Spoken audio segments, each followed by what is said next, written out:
Welcome to Season 4 of Under the Sisterhood, Women's March for Mental Wellness. This season, we're diving deep into the intersection of women's mental health and overall wellness, bringing you thought-provoking conversations every Friday.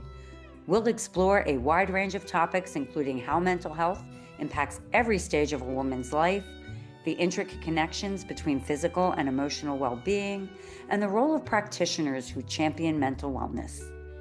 This podcast celebrates women, their resilience, and the incredible contributions they make to our world. I'm Elizabeth Elfenbein. Let's get under the hood. Today, we're getting under the hood with Khanyi Tshabalala, a daughter, sister, friend, women's advocate, and the founder of Seize the Light Foundation and Seize the Light Studio. The foundation's mission is to democratize holistic well-being, making it inclusive and accessible to all individuals, regardless of background or socioeconomic circumstance. Through education, resources, and community support, the foundation strives to empower everyone to embark on a journey towards comprehensive wellness, fostering a world where mental, emotional, and physical vitality are within reach for every person. By profession, Khanyi is a dual qualified South African and Australian lawyer. She has extensive experience in banking and finance and practiced law in South Africa, New South Wales, and London. In tandem, she is a social entrepreneur, yogapreneur, mindfulness educator, career coach, and yoga teacher, registered with the International Yoga Alliance, 200 hours, specializing in breathwork, meditation, and yoga. Wow. Welcome, Khanyi. Hi, Elizabeth. Thank you so much for having me on your podcast. I am so excited. It's Season 4, Women's March for Mental Wellness, and I couldn't be more delighted to be getting under the hood with you today. If it's okay, let's get going. Let's do it. Awesome. So I'm really curious. I mean, you have an extensive background as an attorney in both South Africa, Australia. What was that inflection point that got you into pursuing, wellness and mental wellness? Good question. And I guess a good one to depart from. I would say at the infancy of my career within the legal industry, and I'm assuming, the audience probably understands how high pressure it is. I've always been really conscious about taking care of my health and preserving not only my physical health, but also my mental health. So I think for me, along that journey, I've always leaned into self-care practices without really being conscious of what they were. And I think back then we didn't have the language. I don't know about you, but self-care now seems to be a buzzword that everyone is throwing around. But I would say a decade ago, that's not what people perceived as self-care. It wasn't mainstream. I would say, along my career journey and as things started to unfold, I had a moment where I like to call it a little pause moment, where I was at a crossroads and I had to reflect upon what exactly I wanted to do with my life. And I went to yoga school. I spent a bit of time there. And while I was at yoga school, I obviously did all of the work, or mostly the internal work, I would say. And in that process, I realized this is knowledge that I can actually bring to people, because it's an understanding of that empirical evidence by observation and also my own experiences, and a compilation of understanding holistic practices that I learned within yoga school, and also the theoretical knowledge. And that's when I had the idea of trying to combine all of this and putting it into a platform or a vehicle that sort of democratizes holistic well-being. Because I don't know about you, but it's not really something that we're taught at school. And that's part of my missions, is just analyzing systems and structures and us maybe understanding where exactly are we actually supposed to get this knowledge? Because if not from our parents, we would expect to get it from the school system. But to me, there seems to be an absence of this knowledge, yet it is so important. And you and I both know mental health is very critical, yet it doesn't seem to be given the attention that it needs to, in the manner that it needs to be. And it's interesting going through that, the inflection point for you to take that pause and sort of say, what's it all about, and do that work with the yoga, the mind, body, spirit work. So talk a little bit about, you went to yoga school. Were you still practicing law at that time? What did that look like? So when I went to yoga school, no, I was not practicing law at that time. So it was a real moment of disconnecting from the whole world, disconnecting from that part of practice that I'd been doing for about a decade. I was in sort of in isolation, I would like to say. And it was just me versus myself at that point in time. And getting to know myself better outside of the law. Because as I say, I had spent over a decade, obviously, from law school, going straight into private practice. I didn't necessarily know who I was outside of that. So I had lots of questions around identity to ask myself.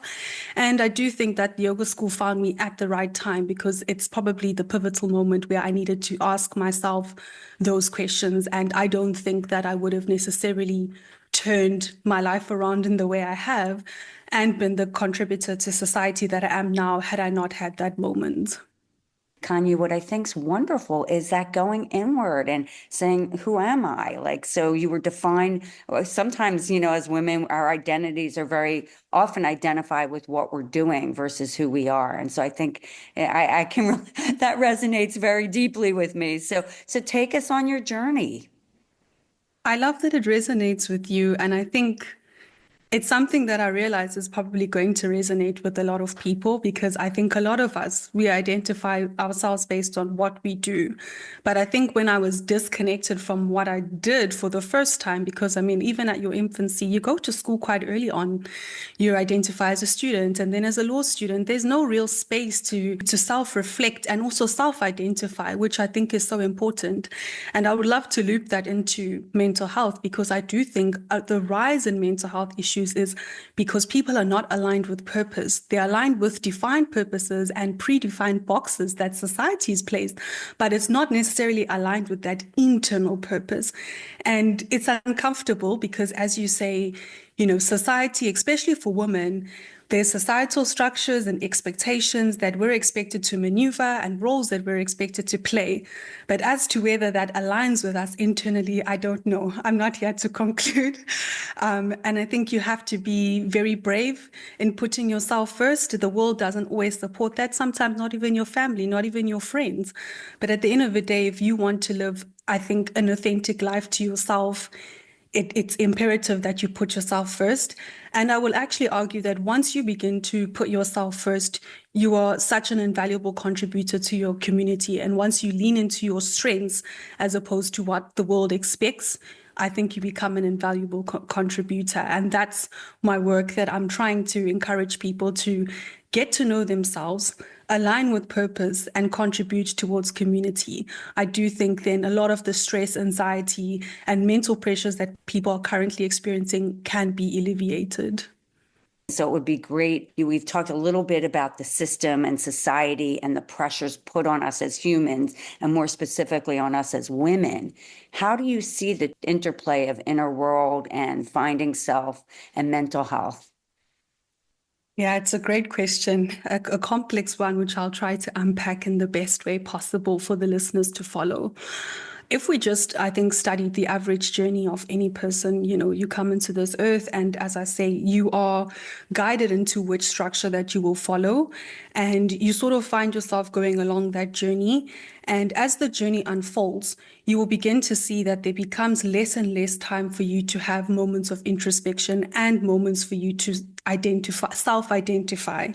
And this is where I think the start of what I would like to call mental health issues begins, because in you not already cultivating those moments of self-reflection and self-study, you're already on the trajectory of really not understanding who you are and what you need to restore, because I think that is the most important thing on one's mental health journey. It's not only about taking care of your mental health at diagnosis. It's about implementing preventative cares and measures before you reach diagnosis. And mental health is something that people don't see as something that needs to be worked on. We've understood physical health. People understand they need to go to gym. And if we intertwine that with the academic system, we've got informal education, I think it's called PE, physical education in some countries. We've got that embedded in the system. So kids are really conscientized too. I need to move my body because it's healthy. But what do we have for the mind, for the emotional body? I've been studying academic systems across the world, I cannot seem to find a system that's actually formally in place that helps people understand, and I would say kids understand their mental and emotional body at that young age. So you find yourself going along the journey. You're getting great at studying all this technical knowledge that you learn at school. You progress into your career. There's no real moment for you to really know who you are, working on your mental health. How do you go about working on your mental health? How do you go about working on your emotional health? What is mental health? What is emotional health? All questions that we have. So if somebody is really self-aware, studies have shown that people will probably visit a psychologist around the age of 26. And that's best case scenario, because they will probably go through some crisis or turbulence in their lives that makes them believe everything is going horribly wrong. I need help. So let me go and consult and speak with somebody else. Some people may never consult with somebody. And then what does that really mean for them on their mental health journey? They may reach 55 and then get dementia. So people who do not necessarily understand mental health, don't mitigate, don't participate in self-care practices, may find themselves susceptible to a mental illness a lot later down in their lives, not understanding that it's the compounding effect of ignoring the body, of not listening, of not taking the time out. So that, I would say, the lifeline of mental health how I would like to explain why it's important, how it arises, and how we need to understand it as people. And it's really interesting because I've been speaking with psychologists, social workers, a lot about mental health as it relates to adolescence. If you look at the lifeline, to your point, whether it's a kid and there's a lack of knowledge in the system or a lack of approach in the system, or to someone going through, say, postmenopause, a woman going through postmenopause where the hormones are fluctuating, coming up and going down, all these things arise. So as you're saying, talking about it preventatively, having a sense, I think education, to your point, even in your introduction, education is key. But what I like about what you're doing, Khanyi, is thinking about it on a system level. And if we can implement something on a system level, it will be able to have impact on an individual level. So talk about that work. I think that's so fascinating, the way you're approaching it. I mean, at a system level, it's obviously very difficult to have a formalized academic curricula when it comes to mental health, because I think people are still of the view, whose health is it? Should it be the school's problem, the parents' problem, the workplace's problem? I think that everybody really is passing around the hot potato and not really wanting to take accountability for it. And I think even when it comes to things like workplace trauma or any issues that mental health issues arising in the workplace, workplaces aren't also comfortable taking 100% responsibility for people's mental health, because they've also understood there's intergenerational trauma. You're coming with all of that baggage into the workplace. So it's also not a fair burden to be placing on the workplaces. So in my analysis of the system and how I think we can start implementing some solutions, it would be integrating some sort of formal mental health education within curricula. So I've currently been in talks with a few law schools and trying to get a course called Mindfulness in Law integrated into the academic system. And that's just as a start point, because obviously for myself, being a lawyer, law school is my easiest touch point.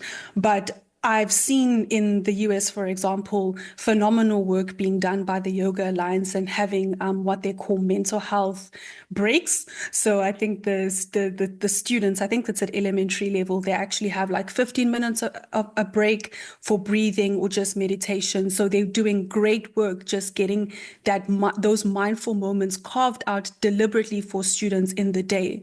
And it's fantastic, because once you develop that good habit when you're young, it's something that you're going to take into you throughout your life, through all those transitions as you spoke about. And yeah, that's basically the work that I've been trying to do.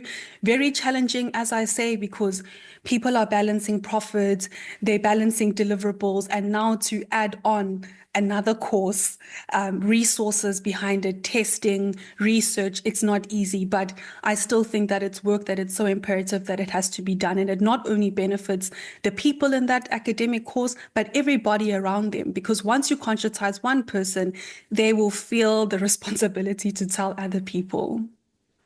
You're right. There are so many complex levels that add to this. That being said, when people are coming in a healthy, good mental place, they're able to perform and, to live a happier and better life. And the effects of all of this, whether it's in the house, the home environment, whether it's in your community or in your workplace, you just show up in a much better way. And many more things can be done. Happier people or healthier people show up better. And so, part of doing this is mental health, mental health or mental wellness work. It's another thing I wanted to say. I practice transcendental meditation. It's TM, and they're bringing this. They have found it is fantastic for kids with PTSD and stuff. So they are bringing it into schools. I don't know how much they've penetrated, but I know that they've had a lot of success where they've done that. And so I think these mindfulness, I like this mindfulness moments, if you will, are just incredible. With your pursuit with the law schools, are you pursuing that in London? Are you pursuing that in Australia or South Africa, or all of the above? So all of the above, hopefully. But I know it sounds like a very ambitious plan. No, it's not. No. It's not. It's a wonderful plan. And I mean, I think I just choose those jurisdictions because it's jurisdictions that I've been in, and it's easier for me to leverage the networks that I have and the contacts that I have in those particular jurisdictions. So I would say, yes, I'm working with schools in London, South Africa, and Australia as well. Talk a little bit about your Seize the Light Foundation, and then we'll go on to the studio. I'm envisioning that, Seize the Light Foundation being the multifaceted vehicle that it is, will be able to deliver changes in the mental health space at various levels. So structurally, as we've spoken about, some sort of formal programs in schools, and then also being a space that builds communities. Because for me, as somebody who's, traveled half of the globe and stayed in a lot of these places, isolation is something that's quite close to my heart. I do understand that it's quite difficult to build quality community connections. So we're aiming to build sort of wellness communities where people can come together and move and meditate. So that's something that we're also looking to do. That's here in the UK and in South Africa. And in those mindful moments, we are also hoping to give those to people at minimum to no cost. So we are hoping to align ourselves with strategic partners that also see mental health as important for society as we do. And hopefully that then infiltrates into the broader communities, and then people are able to support each other on their mental health journeys. I think I now have mentioned the two. I think those are the two that I can speak to at this point. That's fantastic. Are those going to be just in person, or are they going to be available online? So we have a hybrid model, which is in person and online, because as I say, isolation is something that's very close to my heart. So I appreciate not everybody can meet in person, and nor should they have to. We do understand that a lot of people are struggling with things like social anxiety. They may not want to necessarily come out, but that shouldn't be a barrier. So we've curated communities both online and offline so that we can meet people wherever they are. You just made an interesting point with not everybody, people have social anxieties. They don't want to necessarily be in person. What are your thoughts? I mean, and I don't know if you've researched this or haven't, so I'm just curious about your thoughts on like using these platforms like Zoom to bring people together for community. Do you think it's as effective? Any thoughts on that? I think they are effective, but they shouldn't be relied on. And, the argument when it comes to using technology to solve mental health issues for me, I think is quite a complex one, because on the one side, I can see how it does bridge geographical locations. It helps us connect people all across the world, which is amazing. But at the same time, we also need to be conscious that it's not real human connection. So we cannot, rely on it solely. I see it as an enabler, vessel, something that we add, but not something that we should be relying on. And if I would further say that this is why I think for me, I'm a bit apprehensive when it comes to these AI solutions, when it comes to solving mental health, because if already people don't know how to make friends, and there's the social epidemic, the isolation epidemic, now having people having to rely on an app for mental health education, I don't necessarily think that's very effective. We need people off the screens and more in person, learning how to make connections. I grew up at a time where, in order to make friends, you had to go to people's houses. We were just a more social society at that point in time. However, the younger generation coming after us, they grew up around technology. So for them, their reality is thinking that all the Instagram followers they have are their friends. So it's also about educating them that that's not real life. You need to come away from the screen and into your society. And that's why I also like advocating for how are you going to contribute to your society? Because I think when you ask that question, people will step away from the phone. Social media is kind of a double-edged sword in a way. On one hand, it's good because it allows you to find your unique niche community. And on another hand, you aren't making the interpersonal connections. So I think we're onto something here. The combination, but technology is enabler to connect people, to your point. I mean, you're in London, I'm in the US, outside of New York, like it connects, and it brings us all together. But to rely on that alone, you're absolutely right. And I wonder, it's very interesting. What are your thoughts on that? Do you think that you have a tipping point in your life where you start to think about that? Yeah, I love that, I think about that a lot. Same here. Same My here. journal, my journal prompt every day. How am I contributing? I actually listened to this podcast the other day, and the lady who was being interviewed actually made a great point that a lot of us are primed into how we're thinking about things like contribution, right? So a lot of people, when they've historically thought about their purpose, it was around what degree can I study because then I want to go and contribute to said organization. But if we shifted the language away from what do you want to be when you grow up and rather ask the question, what do you want to contribute? The answers would be a whole lot different, right? The focus that people have wouldn't so much be hyper individualistic. People would actually shift and see themselves as contributors to a global society and see themselves as interconnected with other human beings. So I would definitely advocate that people should see themselves as contributors to an interconnected society as opposed to being an individual contributor. I mean, it's great to be on your own journey, but I think that true fulfillment comes from when you are able to help others.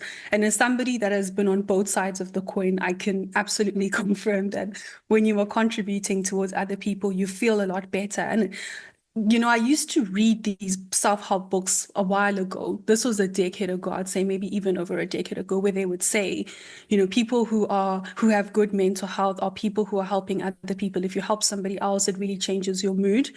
And I hadn't necessarily appreciated what exactly that meant, how that looks, because in my mind, it's just thinking, okay, if you have some extra change, giving it to the person on the side of the street, and you move on about your day.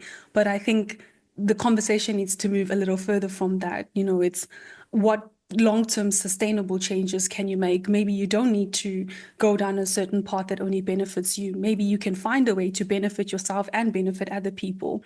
But again, what to our point that we've been talking about, the formal academic system, it's about stop not asking people, what do you want to be when you grow up, but rather asking the question of what do you want to contribute? And I think, to your point, if we could get people thinking about this, back to the earlier comment is the system, the society starts first with family, and your family. It's about the parents understanding that without raising your children with a sense of purpose, what really matters at the end of the day, instead of being so focused on what school you go to and, what career path you take.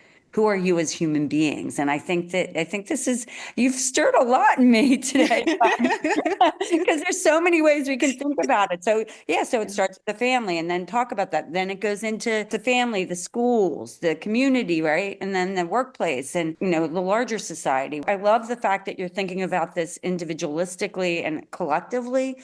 So how are you, marching for mental wellness? Because in a way that is what you're suggesting, right? I think that, psychology is an outward focused area. It sort of depersonalizes and forces us to dissociate ourselves from a lot of the conditions that we read about because we've read about anxiety and I'll think Elizabeth has anxiety, I don't. And it's in that dissociation that keeps us separate from actually understanding ourselves and where we fit into that condition. Let's say it's anxiety. So it's, I think, self-study, understanding yourself first before you can help somebody else. Because, when you're on an airplane and there's a crash, they always say, put on your mask before you can help somebody else. And I think in you being the better version of yourself, you inadvertently inspire other people to become the better versions of themselves. So for me, I'm constantly doing a lot of internal work, probably more than I should be, because I am very self-aware. And where I feel that my cup is empty, I don't overpour, but that's, our conversation around women's mental health and societal expectations. I don't conform to a lot of those expectations anymore. So I only really pour out once my cup is full, but it's about taking care of me and then I'm able to give to other people. So at an individual level, I do a lot of work, a lot of yoga, breath work, self-reflective practices, because at the end of the day, if I can't show up for my best self for myself, I won't be able to do that for the foundation and everybody else whose life it's going to impact. And I think when you do these self-care practices, not to be so self-care is what it is, mainstream. But when you do all these practices, you refer to the yoga, the breathing, meditation, the journaling, when you do all of that, you are able, the feeling you feel, the healthiness, it's just so clean, right? It feels so good. And doing that inner work of like really knowing the self-discovery work. The other thing I'm hearing, which I think is very interesting, Kanye, is the notion of boundaries. You said you don't pour from an empty cup. You can't pour from an empty cup. So like knowing what your limit is and what you need to do. Have you done like, what are your thoughts on that, the boundaries perspective? So I'm a recovering people pleaser.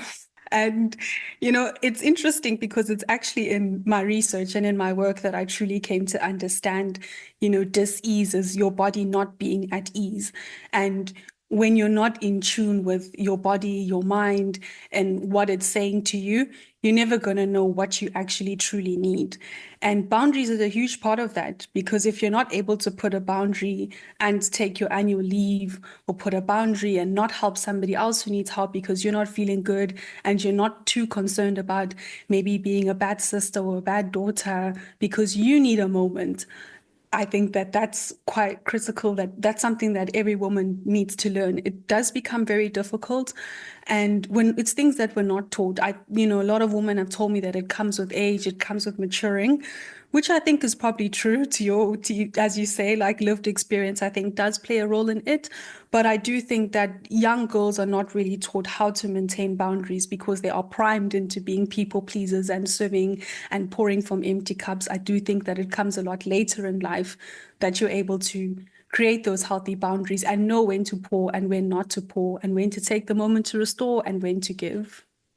And I think that goes back to your comments about preventative, like getting into really mental wellness at a very young age so that we're teaching the girls, we're teaching the young women to grow up with these habits because then boundaries are naturally formed. They understand that without these practices, they aren't able to show up. And I think it's a cycle, if you will, that keeps repeating itself. If what you're doing, the mission that the Seize the Light Foundation really pursues and gets out there and can bring it into the system at the system level, because families are a tough thing to penetrate. I mean, I remember when I got into meditating and I was telling my family we have all these athletes and everybody was high pressure jobs or sports or whatever. I'm like, yeah, life is a journey. Let's get in. Everybody should meditate. They kind of like poo-pooed me at the time. Before we get into our last questions, you want to talk a little bit about your C's studio, what you're doing there and what your offering is. So Seize the Light Studio is the online offering. So I'm hoping to have a few more online resources and classes and hopefully able to go live sometime this year and work with more people online. As I said, isolation very close to my heart. So I want to reach people wherever they are so that they always feel like they have a friend who's encouraging them to tap into their self-care practices. We also have a newsletter that we publish and that's just a resource where you can learn more about holistic health, and we cover all sorts of topics from nutrition to self-care to feminine energy, anything you can think of. We're trying to cover as much as we can and just be a resource for people just to jump on, read a nice short article, and we've always got some helpful tips and tricks. We also have meal plans for people because nutrition is so important. How we eat, our gut has such an effect on our overall health. And I don't even think the studies are comprehensive enough to really understand the connection between the gut and overall health. The studies are still evolving, and I'm looking forward to seeing what's happening from that perspective. But we've also got those nutrition guides that people can just download. And we've also got an ebook, which is a guide to mindfulness. And that's just a nice introduction for anybody who's like, what's mindfulness? What does it really mean? I've just put together a nice short guide to get people along their journey. And it's got a nice 30-day challenge after where you can just write, how did you spend a few mindful moments every day? And you can document your journey. We also sell journals and planners because most of that stress and anxiety is caused by either you not expelling some of these negative emotions that you'll be feeling. And when you write it down and have that self-conversation, you're able to deal with your mental health a lot better. And maybe when you depersonalize your circumstance from yourself, you're able to understand what you're going through at a holistic level and not so much feel like it's you and it's just your experience. So I'm a huge fan of journaling and planning, of course, because when we don't really crystallize what are our plans, we feel anxious because things feel like they're all over the place. So I'm also quite a big advocate of planning. And what else do we have on the studio? We've got the podcast, of course, the Hampton podcast, which people can tap into and listen. And we try to bring on guests from different industries and they just talk to their life journeys. A lot of them have had pause and pivot moments and hoping just to normalize that. You know, a lot of people on that podcast have taken time for themselves, have gone in completely different directions, and guess what? Still alive, survived all the backlash. They've made it to the other side. So we like to showcase those type of stories. And yeah, I think that's everything that I have in the studio. Oh, the one that I haven't mentioned is the props. Hopefully hoping to add on yoga mats, blocks, straps in the near future. And yeah, we're just hoping that the studio is this online resource that people can just jump on at any time and take what they need. I mean, this has been a fascinating conversation. You're amazing. You're very inspiring. I'm curious with the last question. This is your platform to give a message to women of all ages, of all cultures, of all backgrounds. What do you want to say to them? First of all, I just want to hug them all and say it's going to be okay. No matter where they find themselves in the journey, it's going to be okay. Because I think a lot of women feel alone in this journey because they're not really understood, not understood at home, not understood in the academic systems at a corporate level. It's very isolating. But for anybody who's listening and maybe feeling that way, just know the journey, it's normal. It's normal to feel that way. And as you elevate, you do isolate, unfortunately. You shed, and that's normal. I think that life, it is what you make of it, but it's also cycles. It can't always be good. It can't always be bad. But I think that it's very important that you don't self-abandon and you're there for yourself at all times, because if you're not there for you, no one else is going to be there for you. So I'm a huge advocate of self-love as well. I would also encourage women to definitely carve out moments daily to take care of themselves. Rest and restoration are so important for us as women. We are cyclical creatures. We need more rest. It's not me being anti-feminist. It is the science. We do need rest. There's absolutely nothing wrong if you need to take a break. It's good for your mental health, for your physical health, and for your emotional health. And lastly, also just there's nothing wrong with emotions. I think the statement that I've hated over these years is that women are so emotional. There's absolutely nothing wrong with emotions. It's just knowing how to manage those emotions. A study showed that 80% of autoimmune diseases affect women, and that's due to repressed anger. So I would encourage women to learn how to channel these negative emotions in whatever way suits them.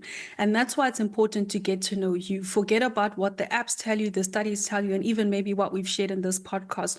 You have a moment to yourself and you sit and you self-study. What is it that makes you feel good? And that's what you're going to do for you. It's not a space, it's not a time to judge yourself. I think we get enough judgment from society, so you don't add yourself to the judgment list. Develop whatever practice it is that works for you, and you give yourself that time, because at the end of the day, you are the biggest project that you'll work on, and you're the only perpetual project that you'll work on. So again, hugs to all the women out there who are doing absolutely amazing things. I mean, ever since I've transitioned into this space, I've realized women are amazing community builders.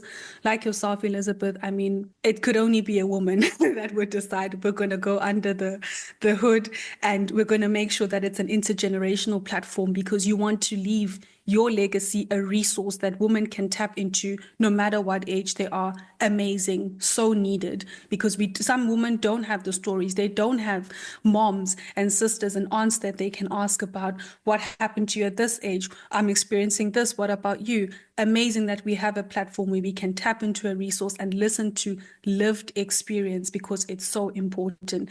We have to start to understand our own bodies, our own minds. The science is great, but it is a snapshot in time. Our body has our own internal engineering. We just need to connect with it. It knows exactly what to do. If you cut yourself now, your body knows it. I'm going to bleed blood, but after that, it heals. It knows how to restore itself. So we do have this internal intelligence that each of us can tap into. And that's a message for men and women. But I think I've said enough to the women out there. I think I'll leave it there. It's amazing. As I said, you're extraordinary, Khanyi. Thank you so much for getting under the hood with me today. This has been a wonderful and very rich conversation. Thank you so much for having me, and I'm looking forward to seeing what you get up to on your journey as well. As I said, I really think it's amazing what you're doing, and yeah, we just need more platforms like this. Thanks for listening to Under the Sisterhood. If you haven't already, please give us a quick rating and review on Apple or Spotify. And make sure to follow us on Instagram, Facebook, YouTube, and LinkedIn so you can hear from more amazing women. This podcast is created and hosted by Under the Sisterhood LLC and Elizabeth Elfenbein, produced by Elizabeth Elfenbein and Matt Butler, and edited by Matt Butler. The music is by Ayla Schaefer. Her song, Rose.